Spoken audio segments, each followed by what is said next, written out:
Hey everybody, so today we're going to be reacting to this video. This is going to be more of a sporadic type of content. If I find a cool video in my recommendations, I want to react and give you like my first impressions on the channel. If there's anything we need to dive into further, I'll try to dive into it, as time goes on. So right now the title of this video is Why Islam Out of 4,300 Religions? Descartes' Brilliant Technique Towards Eternity. This is from the channel Towards Eternity, as it says in the title, with 1.94 million subscribers. If you like their content from this video, feel free to check it out, and let's go ahead and start the video. There are 2.3 billion Christians, 2 Turn it billion down. Muslims, 1.1 billion Hindus, 500 million Buddhists, and 15 million Jews in the world. And there are a total of 4,300 religions like these. When that is the case, some people may ask, why should I follow Islam out of this many religions? How do we know Islam is the right religion? Can we rationally prove it? We will answer this with a very interesting technique developed by philosopher Descartes. It's called Cartesian skepticism. To summarize, he says, imagine that you have a basket full of apples. You put your hand in the basket, then pull out a good apple. When you put your hand in again and you get a rotten apple this time, do not continue to take the apples out one by one to throw the rotten ones away. Don't bother checking which one is good and which one is rotten. Instead, empty the whole basket and then put back in the basket the apples that are good. Let's apply this technique to this issue. Can we look at 4,300 religions one by one? I don't think so. Then let's look at the clues in the universe using reason and logic. Let's determine the conditions that should exist in a true religion through these. Let these clues give us the direct answer to the question, why Islam? Now, when constructing a building, first you lay the foundation, right? There are stages to go through. For this issue, we need to make stage-by-stage eliminations starting from the foundation. See, this is something that I like when it comes to the Abrahamic religions, is plenty of religions across the world just apply to like this vague sense of religiosity and spirituality, where instead of using reason and logic to determine what's actually God's word, they instead just want you to take it at face value or just apply a certain philosophy in your life that may or may not be true. But I believe that any type of belief that's true needs to have these type of logical qualities that we can check and examine. So I'm liking what he's putting down so far, so let's go ahead and see how he applies it. Therefore, our filters will be these. Is there a God? Is there a need for religion? And if there's a need for religion, should there be a holy book and a prophet? First of all, let's look at the foundation of the building. That is, the question of whether there is a God or not. You may be thinking of many different methods of proving this. But today, let's make our search for the answer to this question through the universe that we all witness. Now listen carefully to understand the example I'm going to explain. According to physics, if there is work that has been done, then there must be a force in place that is able to do that work. Meaning, whatever I see as the doer of an act must have enough power for that work. For example, if I saw a baby pulling a plane, I would immediately look for another doer of that act, since the baby would never be able to do that work. I would either say there's a mechanical system that moves the plane, etc. Even if my eyes say that it's the baby that is pulling the plane, my mind will step in immediately and say the baby doesn't have enough power to pull the plane. I would start looking for the actual, capable doer behind that baby. And that's what makes sense, right? Just like in this example, when we look at the universe, for example, we see the cow as the doer of the act of producing milk. The cow doesn't know the amino acids in the milk it makes, nor does it know the needs of the people's bodies who will drink it, but it produces exactly the milk that they need. Moreover, it produces it by consuming something that seems the most irrelevant, grass. When we look at the other side, we see the poisonous bee as the doer of the work of making the sweetest honey. The bee doesn't know the minerals in it when producing it, or the bee's body, its cells, do not know the needs of people's bodies who will eat this honey, but it produces honey that can even be a means of healing for them. We turn our heads to another side, and we see the tree as the doer of the work of making juicy, sweet, colorful fruits from a dry, tasteless, dark soil. But the seed of this tree doesn't know the taste I will enjoy. It doesn't know the smell that my nose will like. It doesn't know what my eyes enjoy seeing. It doesn't know the needs of my body. While it was just a simple seed with no taste or smell, hundreds of fruits come out of it with a taste that is suitable for my tongue, with a smell that is suitable for my nose, with a beauty that appeals to my eyes, and with many benefits for my body. Right at this moment, my mind immediately kicks in and tells me that these doers who seem to be doing all of this don't have the necessary skills for these works. It's very interesting. That's the problem with atheism, and why I can never be an atheist, is that in order for the atheist position to really make any sense, you have to deny a big part of causality. I mean, abiogenesis in and of itself can't really be substantiated nor proven.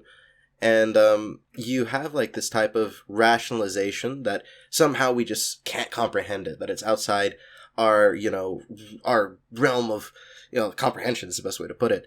And it's really a cop-out, and like, it makes no sense. It's an appeal. It's like if I were to say, oh, my religion's true, and God will show you eventually. It's the same reasoning that a lot of atheists try to use is, oh, you don't know that, we don't know this about this type of scientific concept, but we'll know it eventually. What if we don't? There's plenty of things that we've thought about science that have been wrong, that have been changeable, etc.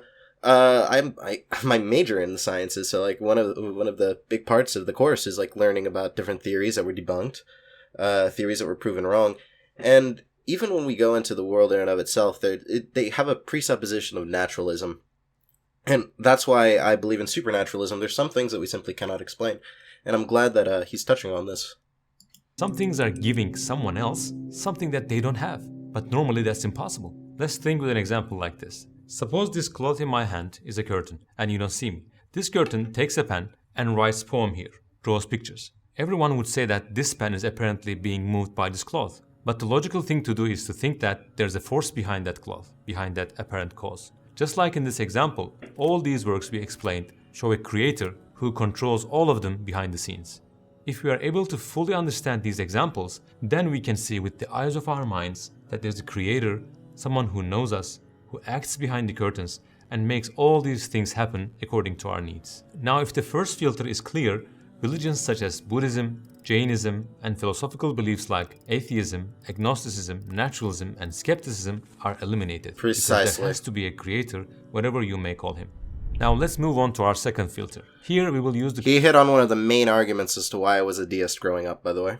Comparison method from the science of logic. Let me put it this way. When we look around us, the following rule is constant anytime, anywhere. If there is a work, a product in front of us, the person who made it knows it best. Also, when anyone is going to talk about it, the first person who has a say in it is the one who made it.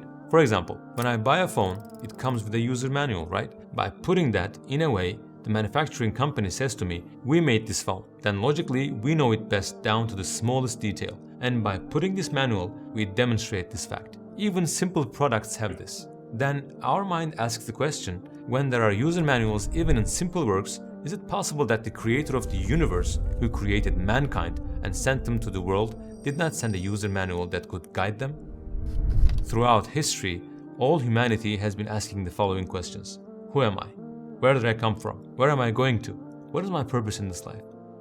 Is it possible for the creator to give me a mind so that I can ask these questions but not give me a message containing their answers? Very true. Of course, he will not leave us stray, uninformed. He will communicate, inform us of his wants, and send a guidebook that shows the way. Then we understand that the religion we are looking for must be based on a book. It must have a guide, a manual. And with the second filter, we eliminate religions like Shintoism or beliefs like Ayathism, pantheism, and nihilism. So, if I ask you a question like, do you think the book alone is enough? We are given books in schools, but is that sufficient? Don't we also... He touches on a very key concept, and even that can be extended to morality. Like, technically speaking, if there's not a God, morality is subjective. You could try to go towards a type of quote-unquote objective morality when it comes to your, for instance, biological processes and what's best for humans as it relates to, like, the natural world.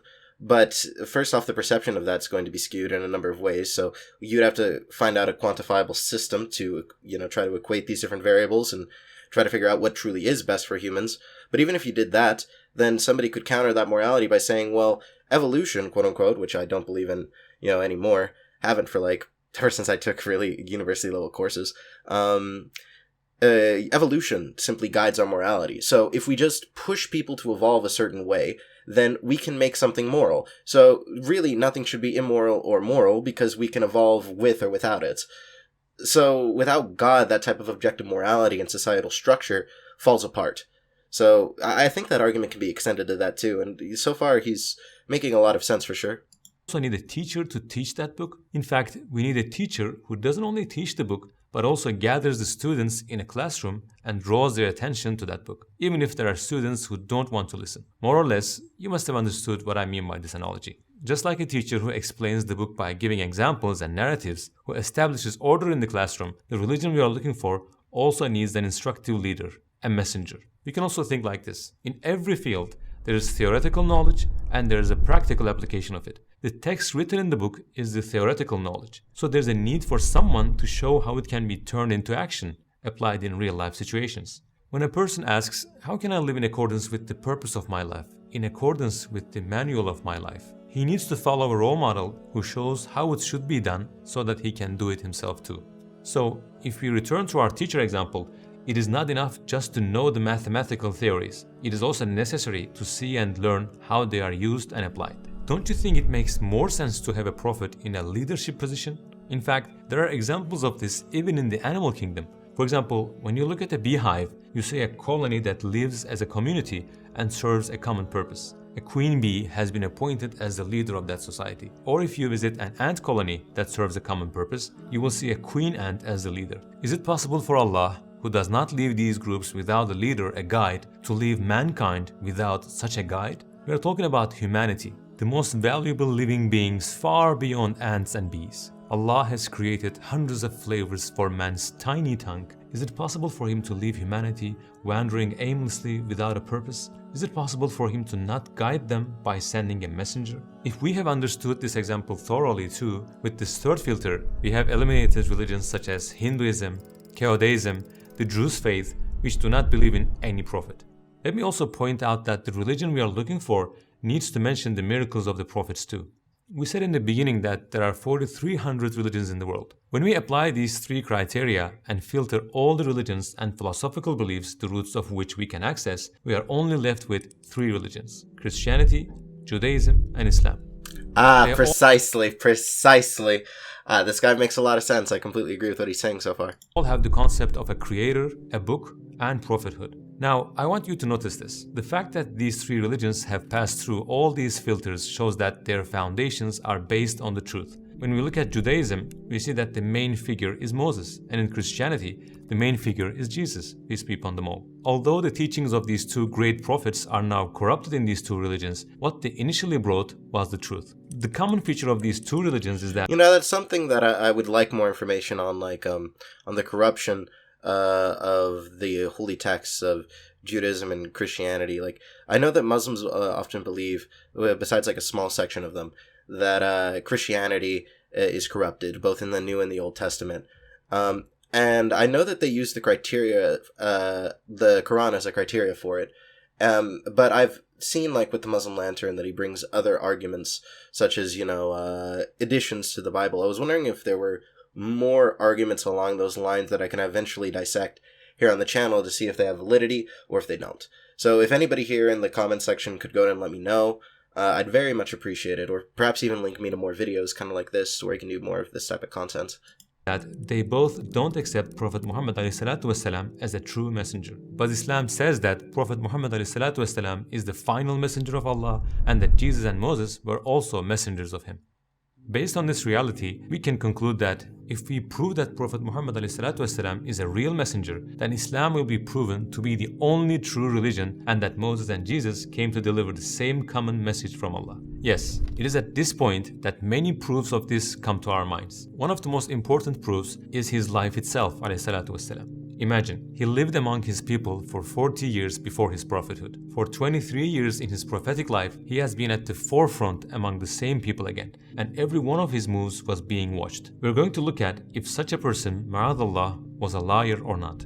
Logically, we know that people are close to each other in rank and position can imitate each other. But the lower a person's position is from the other, the harder it becomes to imitate him. For example, think of Ibn Sina, also known as Avicenna in the West, a medical genius whose books have been taught in universities throughout the world for centuries. How well do you think an ignorant person can imitate, can pretend to be Avicenna? If he goes to a city and says, "I'm Avicenna," how many people will believe him? After a while, people who spend time with him will realize that he's a liar from his attitude and actions, right? A fraud and poor person cannot imitate a sultan. In a short time, everything about him will scream that he is an impostor. Let's say he was able to imitate him, but how long can he continue to deceive people? After a while, his lie will come out one way or another. Shall we take this logical comparison and apply it to Prophet Muhammad ﷺ? The religion he brought says the following about him. He's a person whom Allah has made a prophet from among countless people, the final messenger of Allah Azza wa Jal that has been sent to all humanity, the most superior and the most moral of people. Now, there are two possibilities here. Either that's really the case, or ma'azallah, he's a liar. But we must remember that the person who declares him a liar cannot accept him as an ordinary liar. He must accept him as the biggest liar in history because he lied about being in such a high position. He should accept him as someone who doesn't accept God, doesn't fear that he may punish him, and tells lies in the name of Allah. Let's say he did. Can he keep it up for 23 years? There may be those who think that the Prophet ﷺ was in contact with few people, but this is not the case at all. During his prophetic life, those around him, thousands of people, have observed every aspect of him one by one. We know which hand he eats food with, which food he puts in first when entering a place, down to the order in which he cuts his nails. I mean, they examined him in such detail that there is no other person in history who has been examined in such depth. Do you think if they had seen any inconsistencies, any flaws in him, they would have stood by him and endured all these difficulties? Of course not. Besides, those who observe him were not only the believers, those who deny his prophethood observed him as well. He was among them before becoming a messenger, not only after it. He was born and raised among them. He was not an outsider. They knew everything about him. They trusted him so much that before he became a prophet, they gave him the nickname Al-Amin, which means the trustworthy. Everyone agreed that he would never lie and knew how moral he was. They were so sure of this that even those who became enemies to him after his prophethood still entrusted their belongings to him. They couldn't find a flaw in him either before or after prophethood. The only thing they came up with as a flaw is to slander him by calling him a wizard, a magician, nothing more. A person who's going to lie has to get a worldly benefit from it, right? But there was nothing to benefit himself in what he does. On the contrary, there were things that made things very difficult for him. He fasts for days. Sometimes he fasts without suhoor and iftar because of poverty. Aisha radiallahu anha says, sometimes there will be no food being cooked in his house for 2 months. He eats things like dates. He prays, makes salah for hours at night. What is a tahajjud prayer? Isn't it to wake up from sleep in the last third of the night and pray? For Muslims, this prayer is sunnah, optional. But for the Prophet ﷺ, it was fard, mandatory. Why would he push himself so hard at the time of the night when no one sees him? For the sake of a lie? He follows the religion he has brought for 23 years better than anyone, worships more than anyone, is careful about not committing sins more than anyone. Can the world's best liar have even a little bit of these characteristics? Where's the benefit in all of this? Is he doing this for status? For money? For women? These were all offered from the opposing side, and the answer he gave was always the same. If you put the sun in my right hand and the moon in my left hand, I would not abandon this cause. So he says, my struggle is not about any worldly benefit. If you were to give me not only those things, but the whole world, even the moon and the sun, I would not give up. He received death threats all his life. He was repeatedly targeted by failed assassination attempts. None of them succeeded, and he died in his bed. Why would he face all this? For the sake of a lie? Why did he put up with being stoned, being subjected to curses and insults? Many things can be counted as proof of his prophethood, but most fundamentally, his own life, the way he carried himself, is more than enough to prove his prophethood. As we said in the beginning, he was either telling the truth or ma'azallah, he was a liar. If we were asked, is such a person a liar, or is the one who calls this person a liar is the actual liar? Do you think there would be any need to answer this question? When we analyze all these things, we reach the truth we have been looking for all our lives. That is, the creator we are looking for is Allah subhanahu wa ta'ala. The book we are looking for is the Holy Quran, and the prophet we are looking for is Prophet Muhammad alayhi salatu wasalam. Remember what we asked in the beginning. Why Islam out of 4,300 religions? This is why. Alright, so that's the end of the video. So, addressing the final point that he made, I would say that it's a decent argument, but it can be applied to, like, Christianity as well. And take, for instance, if we assume that Paul was one of the apostles that corrupted Jesus' message, let's just say he was a fake apostle, he died for his cause. He made it a point to suffer immense persecution for it, So at the very least, he believed in what he was being, told, or what he initially perhaps lied about. Perhaps he genuinely ended up believing that he was, actually receiving a type of divine mission from Jesus. So much so that he died for it. So I understand the argument, and I would definitely say that it's a good argument that if somebody's not willing to die for their cause, that it's more than likely a fake cause or a fake resolution. But there have been other people who have, died for their cause. I think it's a great argument earlier in the video, but I don't think that argument alone is enough to go ahead and call Prophet Muhammad, peace and blessings be upon him, a true prophet in that sense when we compare and contrast it to, for instance, like Paul. Now, I'm aware that there are some people who believe that Paul did truly receive a mission from God and it was corrupted later. But when it comes to that type of perspective, I've yet to see compelling evidence for that. I think that if Christianity were to be corrupted, it would have to be with the person who introduced a lot of the laws in the early church, and Paul would definitely fit the bill. So I think that it was a good video for sure. And I understand the argument, but I'm pretty sure like other Christian apologists like David Wood simply like turn it around and be like, oh, well, martyrs, like liars make for poor martyrs, because think about it like this as well. There's plenty of cult leaders who genuinely believe what they're teaching. There's plenty of like false teachers that originally start off knowing that they're lying, genuinely believing that they have powers. You see it in other realms outside of religion, even with like Tai Chi. And I forget the exact name, but it's where you can fight people with your energy. Some people genuinely believe that they can do that. It doesn't make it true, or, it doesn't mean that they can do it. It just means that they believe that they can. So I think it was a great video for narrowing down which faith is true among the three faiths, because it's completely correct. But I wish that he spoke more about Prophet Muhammad, peace and blessings be upon him, and his life, like the details that show that, for instance, he had like continuity, or he fixed like certain problems with religion, the previous religions that he saw, and less of the appeal to character.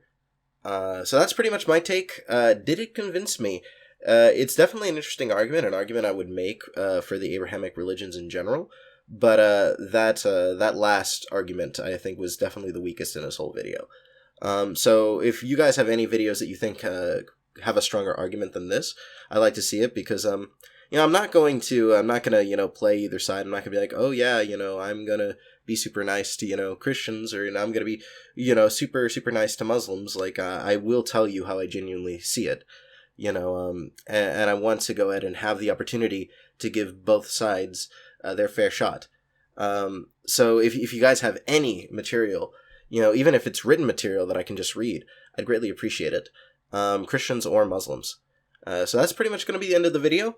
I thank you for watching. If you like this video, please like, comment, and subscribe. Share this video with people. And this is Anon, and I hope your questions have been answered.